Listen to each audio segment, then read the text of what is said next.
Hey, Rising Church, welcome to our second round of Grows. It's actually kind of our first round as we're really starting to dive into our content this week. Hopefully last week you had a chance to get to know each other, break the ice a little bit, see who's in your grove. Hopefully you remember some names. And so we can start building those relationships and connections with each other and digging our roots into each other.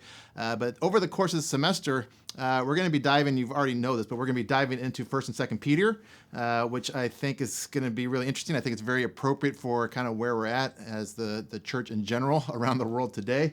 I think it's very applicable to us and kind of relevant to maybe some of the pressures that we're starting to feel. And so I kind of want to dive into it. And to be honest with you, there's a lot we could talk about. There's a lot we could uncover. If you went to Rising Weekend, I really tried to kind of plant some seeds in your heart and your mind as we kind of just touched into 1st and 2nd Peter so that you could kind of start getting these thoughts in your head. Because really, Peter is writing to an audience of people that are suffering. They're suffering for their faith. They're being persecuted. And Peter knows that it's going to get rougher. The waters are going to get rougher. And so he's trying to prepare the people. And so when you read 1st and 2nd Peter, it can almost sometimes feel like, man, this is kind of like some dark stuff. But he's not writing to be dark. He's writing to give us hope and to give us a living hope and a hope in what's beyond what our suffering may be in the moment to look ahead, which is what we talked about our Rising Weekend.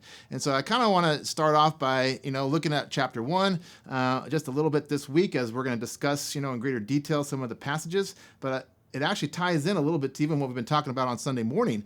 Even this past Sunday, we talked about how God is relational, and because God is relational, God is missional, and God is reaching out to us. He's working behind the scenes in order to kind of bring to completion this mission that he has to save and to rescue and redeem and to purchase us back from sin. And so I think you even see that in the first chapter of Peter, which is why I want to kind of start there since we just talked about this Sunday. But even when you read these passages, and it talks about the salvation that is coming. In chapter 1, verse 10, he says, concerning the salvation, the prophets who spoke of the grace that was to come to you, they searched intently and with the greatest care, trying to find out the time and circumstances to which the Spirit of Christ in them was pointing when he predicted the sufferings of the Messiah and the glories that would follow. It was revealed to them that they were not serving themselves, but you, when they spoke of the things that have now been told to you by those who preach the gospel to you by the Holy Spirit sent from heaven. Even angels long to look into these things.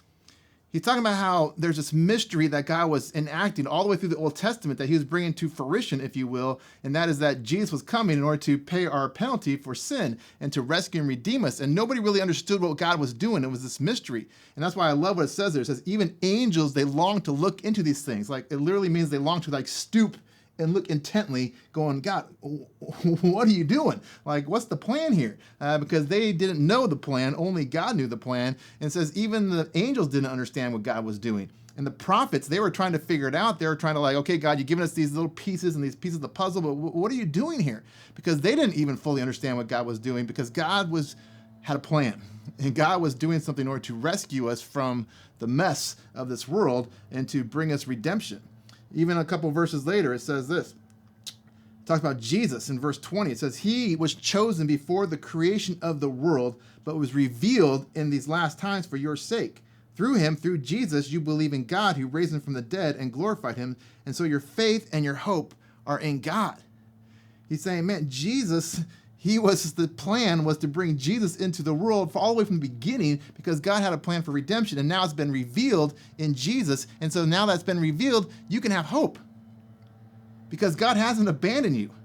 God hasn't left you behind, even though that's what we deserve. God is on a mission to save and redeem. And so as we look at this book, we're going to be unpacking kind of these themes of having hope, having a living hope, having this hope that goes through our bones, as we talked about our Rising Weekend. That kind of helps us to stand firm in the midst of whatever is going on, because we know that God has a plan and that God's coming back and that God will rescue us from the current crisis that we may be facing and the current troubles. And if you think about Peter, he's writing this letter.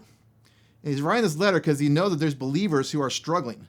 And they're struggling because they're starting to be persecuted, because they are different and because they look different than the world, and because they think different and their lives are different and their priorities are different and they don't conform to the patterns of this world. Then they're starting to get some heat. And they're starting to have people go, well, who are these people? What are they thinking? And they're starting to persecute them, and they're starting to suffer for their faith. And he's trying to encourage them, saying, look, expect it. You're different. You don't fit in anymore. You don't belong to this world. That's why he calls them sojourners. He says, hey, you live in the world and you have relationships with people in the world, but you're not with them anymore. It's like your citizenship now is in heaven, and you have a home you're looking forward to, and you have an inheritance you're looking forward to. And so don't freak out when you suffer for being a follower of Jesus. In fact, Peter knows this. He's actually writing from, when he says Babylon, which is Rome. And he's writing to these believers in Asia Minor, which is modern-day Turkey. And he's saying, look, I'm in the center of this thing. In fact, he writes around 63 AD. And he's like, I am in the midst of this thing. In fact, in the very next year, if you know your Roman history, this guy named Nero is the emperor, and he starts this massive persecution against believers. In fact, he blames them for the fires in Rome that he probably lit himself, and they become the scapegoat. And so this persecution begins, and it's almost as if Peter, like, he sees this coming. Not just in Rome, but it's going to start to spread from Rome, this persecution against believers. And he wants to prepare the believers, saying, don't be surprised, because it's coming, because you're different, and your citizenship isn't here. And so even if persecution comes, you can have hope, and you can stand firm, and you can be steadfast, because this is not your home, because God will use whatever you face in order to make your faith greater, which is the greatest goal of all, is that your faith would be firm and strong because you know what's coming. And in the end, he kind of says, as we get to 2 Peter, we'll find this out, he's going to say, because the end is coming. Whether Peter's talking about his own end, which will come like a year after he writes this, or for them, or for us, like, we're not going to be here forever. And so what are you going to do with the time you have? And so these are these kinds of themes that he's going to be talking about, suffering for your faith, and are you going to stand firm in the midst of whatever's going on? And so as we get started, I just want you to see God's bigger picture, and God has not forgotten us, even if we suffer a little bit for our faith, or suffer a lot for our faith. It doesn't mean that God's not present. It means he's saying, man, you don't fit in. Look ahead to what's coming. You have hope, a living hope in what is beyond this life. And so those are some themes that we're going to be unpacking over the coming weeks. Some of these things will start to make sense over time. I really actually encourage you, as you know, today we're just going to be diving into a little bit of chapter 1. But I really encourage you, 1 Peter, it's only 5 pages long. Maybe make it your habit over the rest of the semester to read through the whole thing. And if you want to go ahead and throw in 2 Peter, that's only 3 pages long. So 8 pages. Read it at least twice a week, just all the way through in one sitting. Because when you kind of just read a little bit at a time, it kind of gets hard to put all the bigger pieces together. And so if you kind of read the whole thing, that's the way it was meant to be read, by the way, the whole thing, not just, okay, I want you guys to read the first five sentences and then don't read it again for another week. No, he wrote it as a single thought and a single message. So I encourage you, maybe for the next couple months, just to read through the whole thing a couple times a week, and then we're going to join back together each week for Grove and unpack a little piece of it. But I think if you start to read the whole breadth of it, the little pieces will start to make a whole lot more sense. And we're going to really try to unpack what this book is saying and what it means to us.